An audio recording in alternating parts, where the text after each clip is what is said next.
Assalamualaikum warahmatullahi wabarakatuh. Welcome back to my channel. Jadi di sini saya akan menjelaskan tugas besar kedua saya dari matkul Manajemen Sumber Daya Manusia. Perkenalkan, nama saya Sintia Nursana, NIM saya 11191031. Saya dari kelas MA 19C8 Universitas Pelita Bangsa. Nah, jadi di sini saya akan menjelaskan mengenai audit SDM. Ini rincian yang akan saya jelaskan. Selanjutnya saya akan menjelaskan tentang audit SDM. Apa itu audit SDM? Audit SDM adalah pemeriksaan dan penilaian secara sistematis, objektif, dan terdokumentasi terhadap fungsi-fungsi organisasi yang terpengaruh oleh manajemen sumber daya manusia dengan tujuan memastikan dipenuhinya asas kesesuaian, efektivitas, dan efisiensi dalam pengelolaan sumber daya manusia untuk mendukung tercapainya sasaran-sasaran fungsional maupun tujuan jangka organisasi secara keseluruhan, baik jangka pendek, jangka menengah, maupun jangka panjang. Selanjutnya, tujuan dan manfaat audit SDM. Tujuan audit SDM. Ketika melakukan audit SDM, sebenarnya ada beberapa hal yang mesti diketahui, yakni kegunaan audit SDM itu sendiri. Ini tergantung dari perspektif dan tujuan audit SDM itu sendiri. Dengan mengetahui tujuan audit, maka pelaksanaan audit dan prosesnya akan menyelaraskan dengan tujuan tersebut. Beberapa hal yang menjadi tujuan dan kegunaan audit SDM antara lain. Yang pertama, menilai efektivitas dari departemen atau unit kerja SDM. Secara umum, efektivitas ini berarti apakah departemen atau unit kerja SDM sudah berhasil menyediakan tenaga kerja yang sesuai dengan kebutuhan organisasi, baik dari sisi jumlah maupun kualifikasi pada waktu yang tepat. Yang kedua, menilai efisiensi dari departemen atau unit kerja SDM. Pencapaian tujuan atau efektivitas departemen SDM bukan berarti dilakukan dengan biaya yang tidak terkontrol. Sebaliknya, semua program atau aktivitas SDM harus dilakukan secara efisien dan ekonomis dengan tetap mengacu pada sasaran. Yang ketiga, menilai ketaatan program atau aktivitas SDM. Program atau aktivitas SDM harus dievaluasi apakah sudah mengetahui berbagai peraturan perundangan dan ketentuan yang berlaku atau tidak. Yang keempat, membantu SDM memberikan kontribusi yang signifikan terhadap tujuan organisasi. Yang kelima, menciptakan nilai tambah sehingga organisasi bertanggung jawab secara sosial, etikal, dan mampu unggul dalam persaingan di lingkup industrinya. Yang keenam, mendapatkan umpan balik dari para karyawan dan manajer operasi dalam hal yang berkaitan dengan efektivitas manajemen SDM. Antara lain kondisi lingkungan kerja, kepuasan kerja, ketaatan, maupun dalam membangun budaya perusahaan yang tercermin pada peningkatan produktivitas atau kontribusi pegawai, kualitas dan keunggulan produk atau pelayanan yang tinggi, serta keuntungan perusahaan yang tinggi pula. Yang ketujuh, memperbaiki fungsi SDM dengan menyediakan sarana untuk membuat keputusan ketika akan mengurangi atau menambah kegiatan SDM. Selanjutnya, manfaat audit SDM. Yang pertama, mengidentifikasi permasalahan kritis terkait dengan pengelolaan SDM. Yang kedua, melakukan perbaikan dalam pengelolaan SDM. Yang ketiga, mengevaluasi, menstimulasi keseragaman kebijakan dan praktik MSDM. Yang keempat, menjadi dasar pengambilan keputusan terkait SDM. Yang kelima, mengomunikasikan isu SDM dengan pihak terkait, seperti manajer lini atau pemerintah. Yang keenam, mengidentifikasi kontribusi departemen atau unit kerja SDM bagi organisasi. Yang ketujuh, memastikan kepatuhan terhadap berbagai peraturan perundangan. Yang kedelapan, mengklarifikasi tugas dan tanggung jawab serta meningkatkan citra profesionalisme departemen atau unit kerja SDM. Yang kesembilan, mengurangi biaya SDM melalui prosedur yang lebih efektif. Yang kesepuluh, menciptakan penerimaan yang lebih tinggi akan perubahan yang dibutuhkan departemen atau unit kerja SDM. Yang terakhir, mendorong kajian ulang yang mendalam dan sistematis akan sistem informasi departemen atau unit kerja SDM. Selanjutnya, ruang lingkup audit SDM. Dalam pelaksanaan audit SDM, untuk mendukung jalannya kegiatan-kegiatan SDM, perlu dilakukan pembatasan terhadap aspek yang akan diaudit. Secara garis besar, proses audit SDM dilakukan terhadap fungsi SDM yang berkaitan dengan kegiatan-kegiatan SDM, yang dimulai dari perencanaan SDM, perekrutan, penyeleksian, pelatihan, dan evaluasi kinerja SDM. Menurut Sherman dan Bohlander, audit SDM memberikan peluang untuk yang pertama, menilai efektivitas fungsi SDM. Yang kedua, memastikan ketaatan terhadap hukum, kebijakan, peraturan, dan prosedur. Yang ketiga, menetapkan pedoman untuk penetapan standar. Yang keempat, memperbaiki mutu staf SDM. Yang kelima, meningkatkan citra dari fungsi SDM. Yang keenam, meningkatkan perubahan dan kreativitas.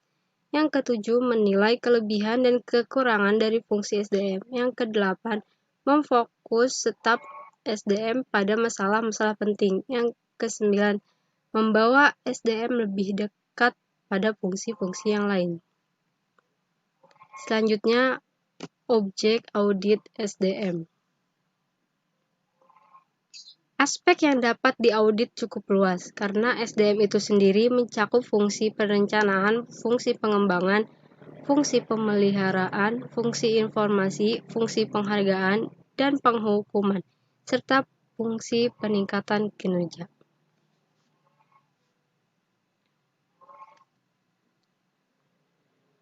Dengan demikian, jika dirinci, objek yang dapat diaudit adalah sebagai berikut. Yang pertama, fungsi perencanaan. Manpower planning, manpower recruitment, manpower fulfillment, searching candidate. Yang kedua, fungsi pengembangan.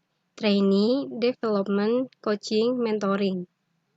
Yang ketiga, fungsi pemeliharaan. Industrial relation, corporate social responsibility. Yang keempat, fungsi informasi dan teknologi.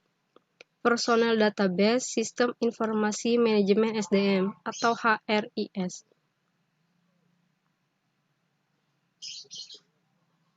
Yang kelima, fungsi penghargaan dan penghukuman. Compensation dan benefit, reward, termination, punishment. Yang terakhir, fungsi peningkatan kinerja. Performance management system, pay for performance. Aspek tersebut merupakan sisi hard capabilities organization karena masih banyak berkutat dalam hal sistem dan prosedur.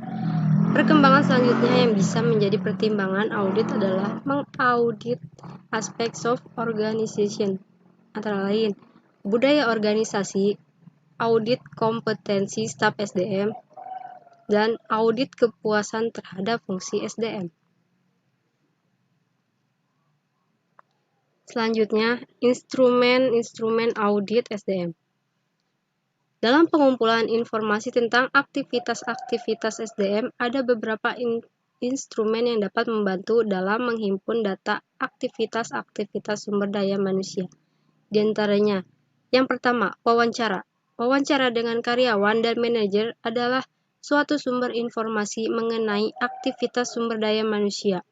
Komentar mereka membantu tim audit mencari bidang-bidang yang membutuhkan perbaikan.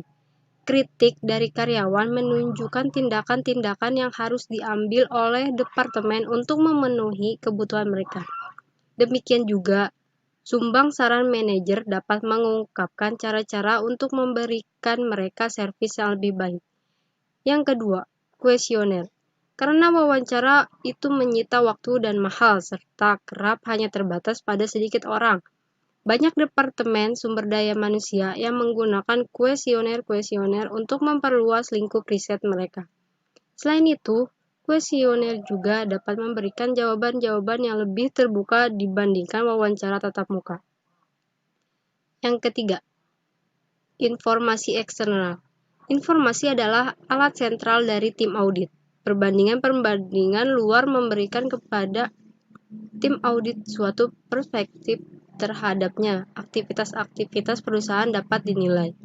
Yang keempat, analisis catatan. Yang kelima, eksperimen riset. Yang keenam, audit internasional.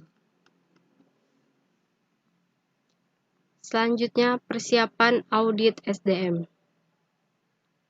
Yang pertama, perumusan tujuan. Tujuan audit SDM harus dirumuskan secara spesifik, struktur, realistis, relevan, dalam koridor waktu yang jelas. Yang kedua, pembatasan ruang lingkup. Ruang lingkup audit yang sudah disusun dalam tahap perencanaan kembali dirumuskan dan ditegaskan. Mungkin saja ada perubahan ruang lingkup, apakah ruang lingkup audit SDM makin luas atau dikurangi. Yang ketiga, program audit SDM akan memudahkan pelaksanaan audit secara keseluruhan. Program audit SDM ini kemudian dituangkan dalam kertas kerja audit SDM. Yang keempat, penentuan metode audit. Metode audit SDM harus dipilih sesuai dengan program audit, sesuai dengan situasi atau kondisi pada saat pelaksanaan audit. Yang kelima, penyusunan jadwal dan tim audit.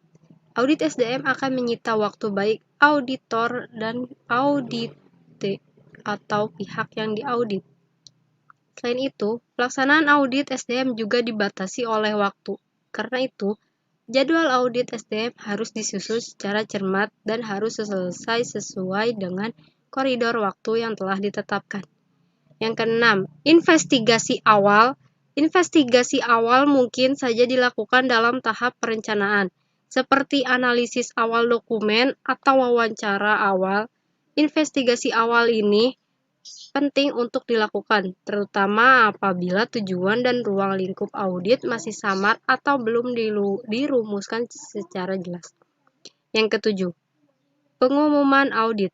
Ketika semua perencanaan audit sudah selesai dilakukan, maka auditor akan memberi pengumuman kepada audite atau pihak yang akan diaudit. Pengumuman ini antara lain berisi tujuan audit SDM yang akan dilakukan, ruang lingkup audit, dan jadwal audit SDM. Selanjutnya, pelaksanaan audit. Setelah pengumuman audit diinformasikan, maka audit SDM akan memasuki tahap eksekusi atau pelaksanaan. Dalam tahap pelaksanaan audit SDM ini akan dilakukan beberapa aktivitas, antara lain dengan melakukan yang pertama, analisis dokumen. Yang kedua, wawancara. Yang ketiga, analisis historis.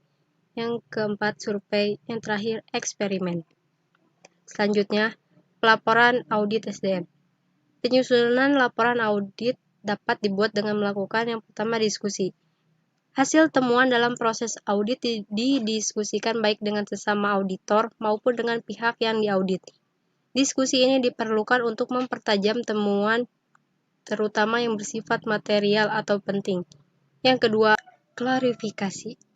Temuan audit dapat diklarifikasi dengan pihak yang diaudit, karena bisa saja antara auditor dan audite memiliki persepsi yang berbeda atas suatu temuan, terutama terkait dengan konteks pada saat temuan audit SDM tersebut terjadi. Yang ketiga, closing meeting. Setelah audit SDM selesai dilakukan, maka etikanya adalah ada pertemuan penutupan atau closing meeting. Hal ini dapat bermanfaat untuk proses lebih lanjut dalam membina hubungan, baik khususnya untuk rencana tindak lanjut dari audit SDM. Yang keempat, penyusunan laporan. Laporan audit SDM disusun sesuai dengan format yang direncanakan atau sesuai dengan format yang telah disepakati. Selanjutnya, tindak lanjut audit SDM. Hasil audit SDM yang dituangkan dalam laporan perlu ditindaklanjuti dengan yang pertama, penyusunan rekomendasi. Rekomendasi ini bisa saja menjadi satu bagian dalam laporan audit yang disusun oleh auditor atau mungkin terpisah dari laporan audit. Yang kedua, penyusunan program aksi. Rekomendasi akan ditindaklanjuti dengan penyusunan program aksi yang dibuat oleh atau setidaknya bersama dengan pihak yang diaudit. Program aksi merupakan penjabaran yang lebih detail dari rekomendasi, meskipun mungkin saja tidak semua rekomendasi dilakukan atau dilakukan secara bertahap. Yang ketiga, evaluasi. Program aksi yang sudah disusun dan dilaksanakan kemudian dievaluasi kembali untuk melihat apakah sudah ada perbaikan atau belum terkait dengan temuan audit SDM sebelumnya.